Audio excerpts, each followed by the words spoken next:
ዋናው መሰረታዊ ነገር የግብጽ ወደኛ ቀጠና የመጣችበት ምክንያት ለኔ ፌስ ሴቪንግ ነው። በቃ ኦሬዲ ኢትዮጵያ ወደ ባህሩ ልትወጣ የምትችልባቸው ወይም ኢትዮጵያ ግድቦችን ልትገነባ የምትችልባቸው እድሎችን ከዚህ በፊት ሲከተሉት በነበረው መንገድ ለምሳሌ ኢትዮጵያ ላይ ጫና በማድረግ ኢትዮጵያ ነው ለምሳሌ በቃ ኢትዮጵያ ልትጠቀምባቸው የምትችላቸውን ወደቦች ላይ ግብጾች መተን ኢንቨስት እናደርጋለን እንደ ኢትዮጵያን ኢኮኖሚ ጫና ውስጥ እንከተዋለን የሚል ካልኩሌት አድርገው ሊሆን ይችላል።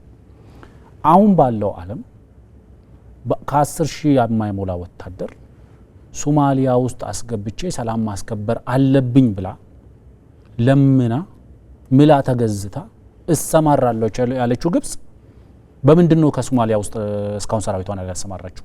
በግልጽ ምክንያቷን እኮ አስቀምጣለች። ዲዩ ቱ ፋይናንሻል ሪዝን ያለችው ዴን ኢትዮጵያና ኢትዮጵያ ብቻ ሊጠቀሙበት የሚችሉ ወደቦችን መጣ በቀጠናው ላይ ቢሊየንስ ኢንቨስት የምታደርገው ምን ለማግኘት? ስለዚህ ዋና ዓላማ መሬት ላይ የሚወርድ ነገር ስላለ አይደለም።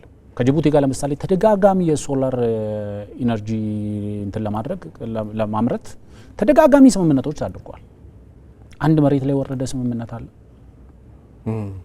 ከኤርትራ መንግስት ተመሳሳይ ስምምነቶች አሉ። በግብርናው ዘርፍ በተለያየ ዘርፎች አንድ መሬት ላይ ወረደ ነገር አለ እና በብዙ መንገዶች የግብጽ መንግስት ወደ ጅቡቲም ሆነ ወደ ኤርትራ ሊሄድ ነው የሚለውን ፕሮፓጋንዳ የሚያስወሩበት አንደኛው ምክንያት መሬት ላይ ሊወርድ የሚችል ነገር አይደለም።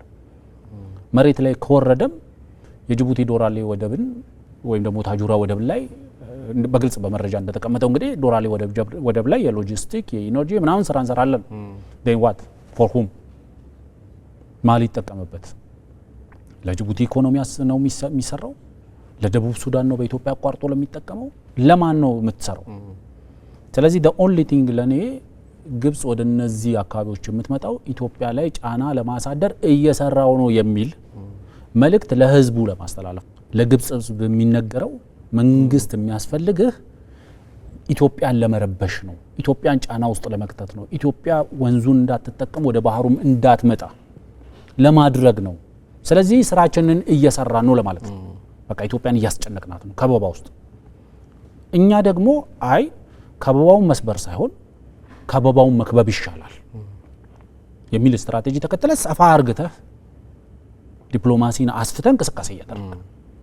ስለዚህ ይሄ ግብጾችን አስደንግጧቸዋል። ያ ድንጋጤያቸው ውጤት ደግሞ ወደ አስመራም ወደ ጅቡቲ ማምጣታቸዋል ብዬ ነው ማስበው።